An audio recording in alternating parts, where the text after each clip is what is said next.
Hey, this is Kristen from Drive Mode Show, and I'm here with Matt McIvor. Hey, Matt. Hello, how are you? Good, good, thank you. Matt and I were just chatting over Facebook Messenger about cars, as people who love cars tend to do, and we got off on all kinds of tangents. And I was so impressed by his car knowledge, his love for cars. I wanted to talk to him some more so y'all could hear what he has to say because he has some fascinating stories.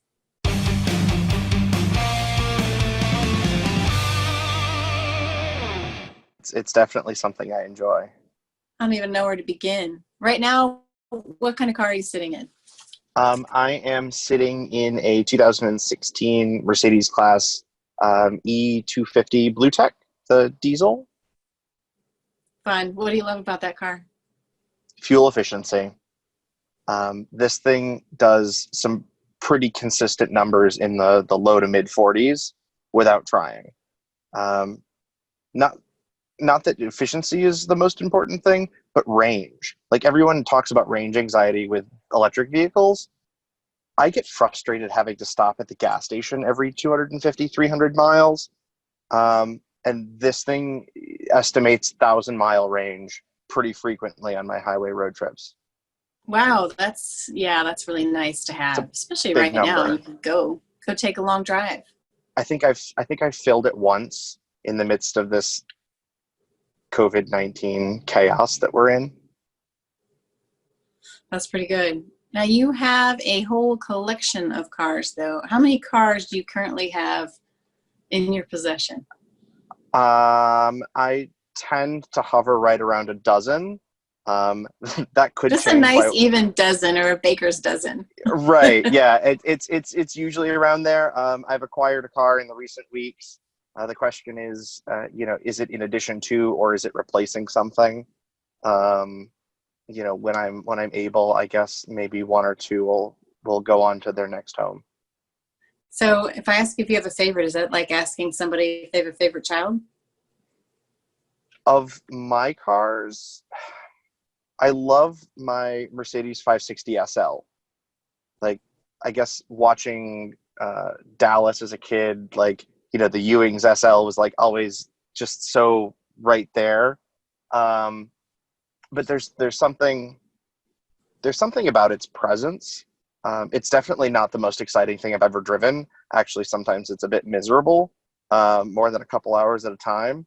But the looks for me offset everything else. It's not in your face. It's back when Mercedes just had like this presence. Like the lines were clean, and it made a statement. It's very elegant. It's definitely got a little bit of a throwback to it. They produced it almost 20 years. And I made sure, like, in my shopping, I wanted one that wasn't quite the normal. So I either wanted a really early car with the European spec 6-cylinder and a manual transmission, or I wanted a really late car with the great big V8.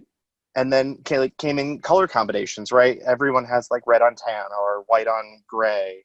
And I found one coming back from the Concord America at St. John's by chance.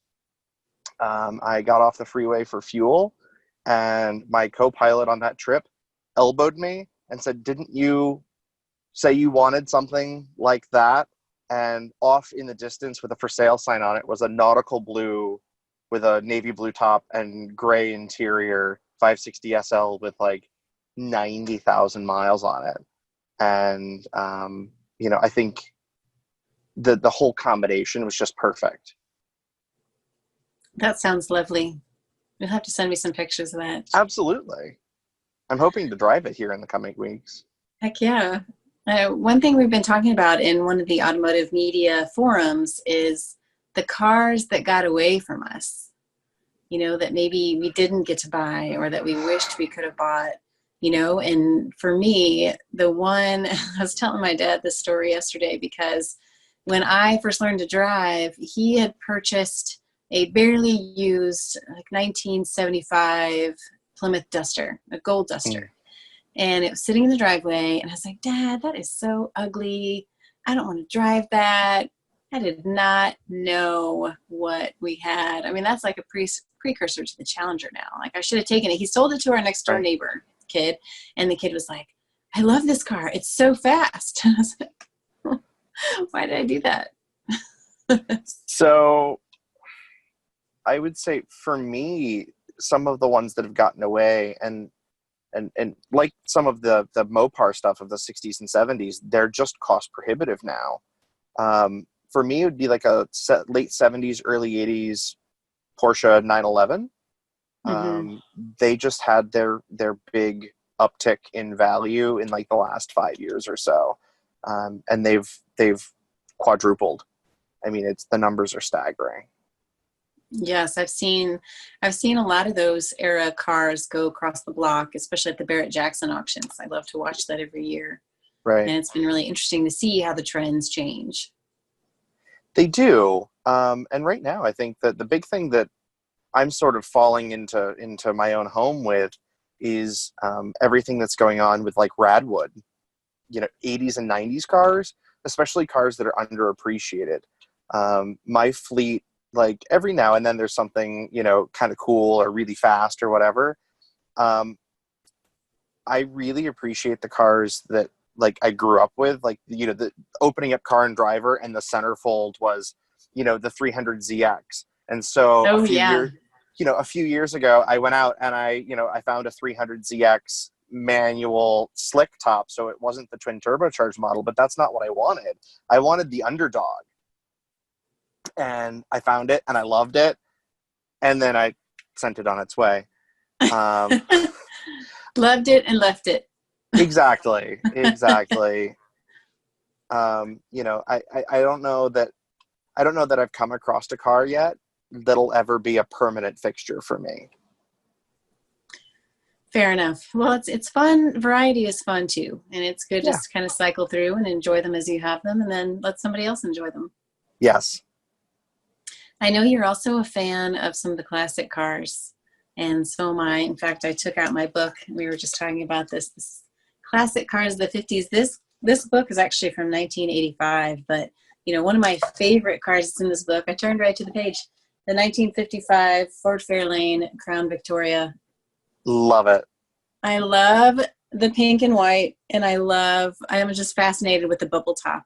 The bubble top was Yes. so impractical, and it just beat down on you in the sun, but I just thought it was really cool. The 50s cars, I guess it was a different era, and unfortunately, I wasn't around to experience it.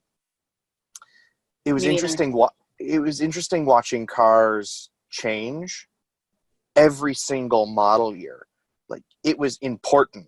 There was some Facebook group this morning. Someone had posted a photo of his father, and it was like, a rear 3/4 shot, and his father was standing by the passenger side tail lamp, and he was looking for someone to identify it. And I don't know why, absolutely why, I knew it was a 1954 Mercury. Like, it just, I was able to randomly access whatever data required to go, I know exactly what that is. And then I had to like fact check myself. And I was like, okay, so like, let's make sure it couldn't also be a 55, but that it also isn't a 52 or 3. And it turns out I was spot on the money. I have no idea why I know that. That's pretty cool, but sometimes you pick up on those details, like that a 59 Chevy is the triple tail lamp. Right. And, with the 55, 6, 7 Bel Airs, like, everyone knows the body lines. It was just such a prominent car. I'm one of the odd ducks that would prefer a 55 over a 6 or 7. I like the way that the rear quarters are a little more clean, a little less detail. Yeah. The 57s are really sharp, I think, like sharp and angular. They're beautiful, and I love the paint colors, and I love everything Right. about those 50s cars. If I had to choose between a car made now and a resto mod, I'd pick the resto mod every time. I just love the body style. They're big, heavy Right. creatures. Well, and it was just this morning. I was doing a little research on a couple things. I know IIHS just released the small overlap data from the Wrangler this morning. But, in the rabbit hole of the internet you fall through, I ended up watching the IIHS test of the 59 Bel Air against the 2009 Malibu. Yes. Right. And that that concept of, you know, giant land yachts with steel, you know, is safer than a car with plastic and modern technology. But is it really? Like, is that what you would put your kids in? No, no. I mean, because Right, steel has changed so much too. The steel technology and the high strength right, steel has changed so much over the years. They were big, heavy cages then, but right. they're a lot safer now, I agree. which is interesting, I think. You know, as cars become safer, I think a lot of drivers are becoming complacent. Hmm. They're maybe spending less time focusing on what's going on around them, right? We have, you know, cell phones that now do more than ever, you know, distractions of many variety. It almost makes me hesitate driving my classics more, right? I guess there's a fear involved in taking it out, and I'm sure motorcyclists have similar opinion based on, you know, some conversations I've had. There are a lot of very distracted individuals on the road with very intelligent cars that I guess they've come to rely on saving them. That's true. You know, I don't know if it's that they count on those features to save them, or if they're just, or if people just are distracted by all of the things that they have available to look at. They can look at their phone, they can look at their infotainment screen. They've got to figure out, you know, I don't They're know, but there are a lot of factors there. right. I mean, you and I both, you know, test products, and infotainments are not built the same, right? They're some of the most important bits in new automotive product today, and some do it really well, and some don't. And I think user friendliness is so important to make sure that the car itself doesn't become a distraction. Yeah, it's true. And I think that, you know, when I'm looking at cars, I think a lot about teenage drivers and new drivers, especially. My son's only 10, so he's got a few years yet. You know, but I'm thinking about, you know, what kind of features will help him become a better driver. I mean, it's like training wheels, you know, Right. especially the collision avoidance type of things, blind spot warnings. Those are all really good. But then to your point, are they going to become so reliant on those that they couldn't drive without them? Right. I mean, you know, I was entering the realm in which we work today in 2007 when tire pressure monitoring systems became federally mandated. Of all of the things in the world that we're going to force automakers to equip cars with, we can't check our own tire pressure. I found that a bit maddening. And now for, you know, what was it, 2019, backup cameras, you know, being mandated. I get it. Is there, you know, could we have forced automatic headlamps for those Hmm. people that tend to drive around with just their daytime running lamps and backlit instrument clusters, driving everyone else in traffic absolutely mad? Right. Could we have done automatic emergency braking with, you know, forward collision alert as standard instead of backup cameras and tire pressure monitors or blind spot monitoring, or, you know, AEB with pedestrian detection, right? I'm sure that there's some crazy math involved in Oh, probably. what makes it so important. But I guess Well, it that's impresses me, you know, the OEMs that include a lot of those safety features standard and the driver yeah. assist standard. I think they're putting their money where their mouth is. If they say safety is important, then including those things I give people a chance to turn them off if they want to. But I think right, it's great that they include them already. right, and I really have to applaud Toyota when, you know, they started including Toyota Safety Sense on virtually everything, and Right. the couple exclusions they weren't. They're like, but hang on, it's coming. Like, we just have to figure out how, and then they did it, and it works really well. I agree. Now I'm going to turn to one last subject for you for today, Matt, because I Yeah, just could talk to you all day. What vehicle do you think right now is underappreciated? new vehicle or vehicle of another era? You pick. Or, ooh, underappreciated. There's a lot to choose from. And you've had a There lot in is. your hands, right? There is a ton to choose from. I think Mazda's MX-5 gets overlooked by a lot of consumers looking for something fun. Maybe because there's a lack of familiarity with the Mazda brand and its smaller dealer footprint compared to some of the other import stuff. I think a lot of people are worried about its size, both in being able to fit. I mean, I'm 6'2", and I will drive a Miata anytime I have an opportunity to. It is Um, fun. but also the conversation of size equals safety, and Miata's a tiny car, right? I mean, that was the huge misconception with Smart 42's introduction in North America. And their Tritium cell, the safety cage, I mean, proved to be one of the strongest things, ever fitted in a car. But I think the Miata should get a lot of second looks from consumers instead of just passing it along. I think that's a great call. That is a fun car to drive around the track. It's fast, it's zippy. Yeah. I would rather drive